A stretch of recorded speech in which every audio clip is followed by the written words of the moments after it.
The costumes, the hair. There's only one ABBA. And after decades of going their own way, the Swedish supergroup is back. In the middle and the beginning of the 80s, ABBA was so uncool. How can you make digital copies? One idea. That's it. At 79, Bjorn Ulvaeus, one of the masterminds behind ABBA, has finally broken his silence and revealed the awful truth behind the iconic band's breakup. Fans who have long speculated about the reasons for their split are in for a shocking revelation. In the middle and the beginning of the 80s, ABBA was so uncool, it was dead, I thought. Completely. Now, Ulvaeus opens up about the real reasons that led to the end of their musical journey. Truths that fans will not believe. Bjorn Ulvaeus and Agnetha Fältskog have long been celebrated as members of one of the world's most beloved bands and as one of the most beautiful, talented and captivating on-stage couples in music history. Together, they embodied a kind of magic that few bands have ever replicated. With Agnetha's stunning, emotive voice and Bjorn's gifted songwriting and musicianship, they formed the emotional and creative backbone of ABBA, helping to propel the Swedish group into worldwide fame time and time again. For many fans, their relationship seemed almost too good to be true. From the outside, they represented an idealized form of love, talented, gorgeous and successful. Their chemistry on stage, captured in countless performances and promotional appearances, only fueled the fascination. It wasn't just about the music, it was about the story. The dream of a perfect artistic and romantic partnership. People admired and envied them in equal measure, weaving their own narratives around the couple's apparent fairy tale romance. Even now, decades later, fans continue to write about Bjorn and Agnetha's love story, longing for that kind of deep connection in their own lives. This is why it came as a profound shock when the news broke that Bjorn and Agnetha had decided to divorce. In many ways, the announcement felt like a personal loss to millions of people who had lived vicariously through their music and public appearances. It was more than just the dissolution of a marriage. It symbolized the beginning of the end for ABBA itself. Although the band would continue to work together for a few more years, the emotional core had been irreparably changed. Without that central love story, the band's dynamic, both musically and personally, was never quite the same. Years later, Bjorn opened up about how and why things came to an end between him and Agnetha, revealing details that only deepened the sense of heartbreak. Contrary to what many might have assumed, that such a split would come after long discussions or mutual decisions, Bjorn admitted that it was he who had initiated the divorce, and the way he did it was not only sudden, but also extremely painful. At the time, Agnetha had been struggling with the intense pressures of fame and the challenges of motherhood, feeling increasingly isolated and unhappy. Bjorn, on the other hand, had become emotionally distant, struggling with his own inner turmoil.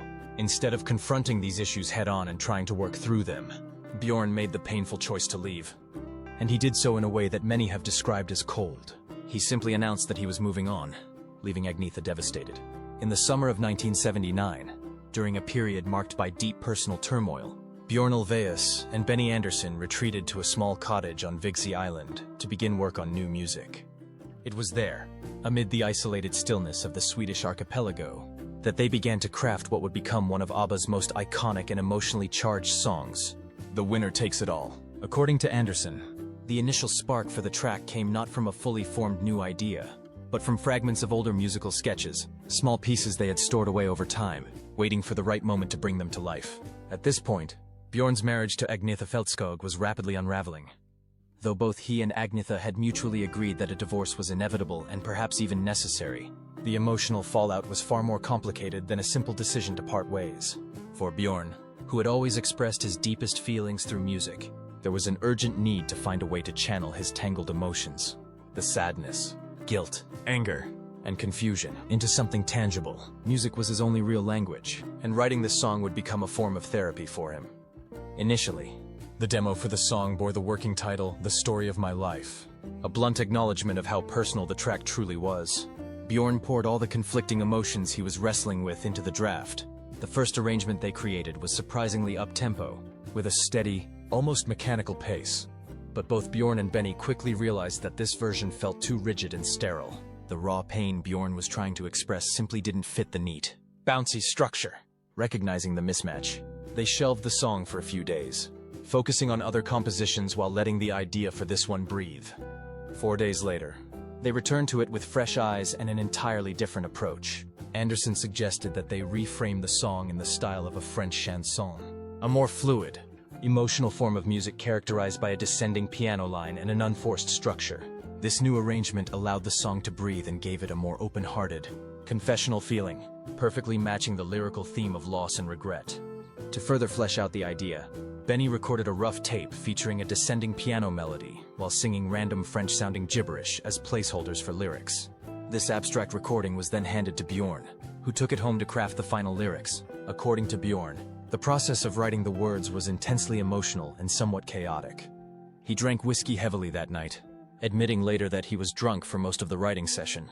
Yet, ironically, it was also the fastest lyric writing experience he ever had, the main lines pouring out of him in a rush of unfiltered feeling within about an hour. As Bjorn wrote, he wrestled with the devastating reality of what he and Agnetha were about to finalize. Though their divorce was amicable in theory, in practice, it was tearing them both apart. There was no obvious villain or victim, no clear winner or loser. Just two people who had once loved each other deeply, but could no longer continue together. That painful ambiguity bled into the heart of the song. When the lyrics were completed, Bjorn nervously handed the sheet of paper to Agnetha to read. Her reaction was immediate and profound. She began to cry, though Bjorn would later publicly claim that the song was not literally about their divorce, that it was a work of fiction inspired by the general experience of separation. It was clear to everyone involved, including Agnetha herself, that the words reflected a deep personal truth. Even if the song's events did not align perfectly with their real-life story, the emotions behind them were entirely genuine. Despite the personal cost, Agnetha agreed to sing the lead vocals for the track. When she finally performed it, her voice captured a sense of vulnerability and heartbreak so pure that it left listeners around the world convinced they were hearing a true story unfold. Every note she sang seemed weighted with the pain of love lost, the resignation of defeat, and the bittersweet acceptance that sometimes in matters of the heart, there can be no true winners. For years, fans have wondered what really led Bjorn Ulvaeus to ask Agnetha Feltskog to sing The Winner Takes It All, a song so painfully raw and personal. Written by Bjorn himself, describing scenes of heartbreak, betrayal, and emotional devastation. Divorce is already one of life's most brutal experiences. But being asked to perform, night after night, a song that touches so directly on the loss of your own marriage, especially when the words were penned by your former partner, seems almost cruel. However, the story behind this decision is deeply entangled with the complex, emotionally fraught relationship that Bjorn and Agnetha had built and unraveled over the years. To truly understand why Bjorn handed Agnetha this heartbreaking song to perform, it's necessary to look at the foundation of their relationship and the cracks that had long been forming beneath the surface, even while everything appeared picture-perfect from the outside. When Bjorn and Agnetha first met, their bond was electric. Both were young, passionate about music, and at pivotal moments in their careers, their attraction was intense and immediate. Driven by a combination of love, ambition, and artistic excitement, they married quickly. From the outside, theirs was a fairy tale relationship. Two beautiful, talented musicians building a life, and later, a world-famous band. Together, to fans and observers, they embodied a dream of success, love, and unity. But within that dream, seeds of future heartbreak were already being planted. Both Bjorn and Agnetha were deeply ambitious. Their careers were not simply part of their lives. They were their lives. Music dominated everything, often taking precedence over family, over rest, over emotional needs. Even after the birth of their children, the relentless drive for professional success left little room for nurturing their private relationship. The life of constant touring, recording, and promoting wore down whatever fragile balance they had managed to maintain at home. At the beginning, their different personalities seemed complementary. Agnetha craved emotional comfort, stability, and genuine intimacy, a haven from the demanding world outside. Bjorn, meanwhile, valued structure, control, and a sense of professional purpose. What initially looked like minor, manageable differences grew into deep, widening divides. Bjorn's need for control clashed with Agnetha's yearning for affection and understanding. She felt increasingly isolated, while he felt increasingly suffocated by emotional expectations he either could not or would not meet. Over time, the passion that had once fueled their relationship began to fade, leaving behind tension, resentment, and emotional distance. Both had sacrificed much for their careers, but in doing so they also sacrificed pieces of themselves and of each other. What had once been a partnership of equals became a relationship marred by loneliness and unmet needs. When the decision to divorce was made, it was portrayed publicly as amicable. In reality, the process was gut-wrenching for both. Bjorn's decision to write The Winner Takes It All during this period of turmoil wasn't an act of cruelty, but rather an attempt to cope with his own tangled emotions. Music was the only medium through which he could express the devastation he himself was struggling to understand. But why Agnetha? Why ask her to sing words that must have felt like a dagger through the heart? The answer lies partly in the undeniable truth that Agnetha was the only one who could have truly conveyed the depth of the song's sorrow. Her voice, known for its emotional clarity and vulnerability, was capable of translating private anguish into universal feeling. No other member of ABBA could have given The Winner Takes It All its haunting power. Bjorn may have written the words, but it was Agnetha who gave them life, a life that resonated with millions. Bjorn later admitted that while the song was not a literal retelling of their marriage's breakdown, it was heavily influenced by the emotions of that moment. When Agnetha first read the lyrics, she wept, not out of anger at Bjorn, but because the song so painfully captured a truth that both of them were living. There was no winner in their breakup, only mutual loss. In asking Agnetha to sing the song, Bjorn was not trying to punish her. He was acknowledging, perhaps subconsciously, that she was the only one who could fully bear and share the emotional weight they both carried. Their relationship had begun with passion and idealism, driven by dreams of music and love. It ended with heartbreak, but also with one final shattering act of artistic creation, a song that turned their private pain into something timeless and beautiful. According to Bjorn, Agnetha became incredibly possessive and fearful as ABBA's popularity exploded. What had begun as the typical concerns of a young wife and mother evolved into something far more intense and consuming. Agnetha constantly worried, often irrationally, about what might happen to her or her family. The dangers she envisioned were many. Bjorn cheating with a fan or fellow musician, an obsessed follower stalking them, plane crashes wiping them out while they toured internationally, leaving their children orphaned. Every aspect of their life seemed to offer new opportunities for disaster in Agnetha's mind. These fears weren't merely passing thoughts. They shaped her day-to-day existence. Friends and colleagues recalled how Agnetha would often have a worried, anxious look in her eyes, even in moments when everything seemed fine. Fame had placed her under a pressure that intensified her natural sensitivities to a breaking point. Being constantly in the public eye made her feel vulnerable, exposed, and perpetually unsafe. Sleep offered no escape from her mounting anxiety. Instead of finding rest, Agnetha began suffering from night terrors, vivid, horrifying dreams where she would imagine the most unspeakable tragedies happening to her family. These episodes further weakened her mental health, leaving her exhausted and emotionally unstable. Over time, Agnetha's worries created a self-perpetuating cycle. The more anxious she became, the more isolated she felt. The more isolated she felt, the more clingy and desperate for reassurance she became. Her desperate need for security and constant affirmation eventually placed a heavy strain on Bjorn. At first, he may have tried to soothe and support her, but as her fears grew more consuming, it began to overwhelm him. Instead of bringing them closer, Agnetha's anxiety had the opposite effect, driving a wedge between them that widened each day. Bjorn began to view her neediness as suffocating.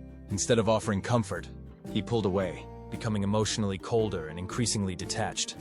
His need for structure and control clashed violently with Agnetha's emotional chaos. This shift in Bjorn's behavior didn't go unnoticed. Agnetha, already deeply sensitive, felt the change keenly. The man she had once turned to for strength was slipping away, leaving her more vulnerable than ever. In response, she became even more desperate for his attention, a reaction that only accelerated the breakdown of their relationship. The cracks between them were now undeniable. Bjorn's growing detachment and emotional control were reflected later in the lyrics of The Winner Takes It All, where the lines hint at a relationship where love has turned into a game of winners and losers, with neither side able to truly salvage what was lost. It is even possible that, in his growing dissatisfaction and emotional starvation within the marriage, Bjorn began to seek affection and validation outside of their relationship. While nothing was ever confirmed publicly, the suspicion was another devastating blow to Agnetha's already fragile sense of security. Faced with a husband she no longer recognized, consumed by her own jealousy and heartbreak, Agnetha began to experience a slow, painful, emotional detachment. What had once been a passionate, all-consuming love began to fade. The realization dawned on her, perhaps gradually at first, that they were no longer the young, dream-chasing couple they had been at the beginning. The deep differences between them, once overlooked in the rush of youthful passion, now seemed insurmountable. As the tension and sadness between the members grew heavier, the effects inevitably seeped into the music. ABBA's signature sound, once bursting with joy and energy, took on a darker, more melancholic tone. The magic that had once captured the hearts of millions began to dim. The group's appeal to the public started to wane, and it became clear that their personal troubles were starting to bleed into their professional lives. Recognizing this shift, Bjorn made the difficult decision. It was time for ABBA to end. Though painful, he knew the band could not survive much longer under the weight of broken relationships and emotional exhaustion. Agnetha agreed, at least outwardly. Yet beneath the surface, both she and Bjorn were deeply sentimental, quietly mourning not just the band's end, but also the loss of a partnership that had once meant everything. They both carried the memories of better times, the early days filled with passion, laughter, and dreams, and the knowledge that despite everything, there had once been a bond worth celebrating. For Bjorn, his decision seemed validated as he moved forward. He eventually found stability, remarrying and continuing his musical career. But for Agnetha, the post-divorce years were a far rougher journey, filled with loneliness, emotional turmoil, and a desperate search for peace that always seemed just out of reach. Already struggling with the pressures of fame, even during ABBA's prime, Agnetha found stardom even more unbearable after the divorce. The added burden of single motherhood, combined with the trauma of a broken marriage, began to take a severe toll on her. Her mental and physical health deteriorated as she grappled with anxiety, depression, and an overwhelming sense of isolation. In an attempt to heal the wounds left by her failed relationship, Agnetha sought solace in a string of romantic entanglements, none of which lasted or truly brought her the comfort she craved. Among her lovers was an ice hockey star, a fashion designer, and, in a particularly controversial chapter of her life, Håkan Lundberg. Her psychiatrist at the time, she was struggling to save her marriage with Bjorn. The professional boundary crossed in that relationship highlighted just how vulnerable and desperate Agnetha had become for any connection that could ease her pain. Her pattern of becoming involved with those meant to protect her repeated itself when she entered a relationship with Stockholm detective Thorbjorn Brander. He had been assigned to protect her after she received terrifying kidnapping threats against her, children and other hate mail threats that only deepened her growing fear and distrust of the world around her. Still, this relationship too ended, as did her later marriage to surgeon Thomas Sonnenfeld, a union that could not withstand the shadows of Agnetha's unresolved trauma. Throughout all of this, tragedy struck her family as well. In a particularly devastating period, Agnetha's mother died by suicide, an event that shattered her already fragile sense of stability and safety. Just a year later, she also lost her father, compounding her grief and leaving her feeling more alone than ever. The losses seemed to confirm her worst fears, that the world was a dangerous, unforgiving place where love and security could vanish in an instant. As her mental health worsened, Agnetha withdrew even further from public life. She stopped trusting those around her, refused to confide in friends or family, and chose to suffer in silence. Despite her fame, she found herself more isolated than she had ever been, trapped within her own mind, suspicious of even those who tried to help. Her fear of betrayal, abandonment, and harm, fears that had haunted her since ABBA's heyday, now dominated her life completely. In stark contrast to Agnetha's descent into emotional isolation and repeated heartbreak, Bjorn found himself able to move forward with remarkable ease, both professionally and personally. Creatively, Bjorn continued to thrive. He maintained a close working relationship with his longtime friend and ABBA bandmate, Benny Andersson. Together, they transitioned smoothly into new musical ventures. Even as ABBA's era came to an end, Bjorn and Benny's partnership endured, allowing them to explore different styles and projects outside of the band's original pop formula. They worked on musicals, most notably Chess, which achieved significant international success and proved that their creative spark was far from extinguished.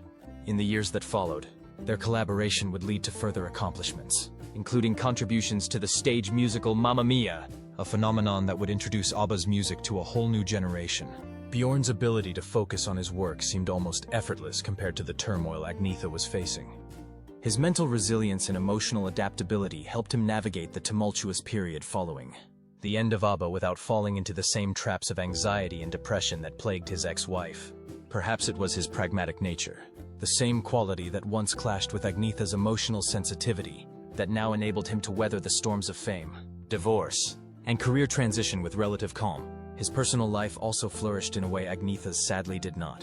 In 1981, just a few years after his divorce, Bjorn met Lena Kellershow, a music journalist. Their connection was immediate and they quickly fell in love. That same year they married, beginning what would become a remarkably strong and enduring relationship. Unlike his tumultuous marriage to Agnetha, Bjorn's union with Lena seemed grounded in shared values, emotional stability, and mutual understanding. The bond between them proved to be deeply resilient, lasting over 4 decades, a testament to the personal growth and maturity Bjorn had gained through his earlier life experiences. What do you think about the truth behind ABBA's breakup? Leave us your comments in the section below. We hope you have found this helpful video. Don't forget to leave a like, share, and subscribe to the channel if you like it. Thank you for watching this and see you in the next videos. Goodbye.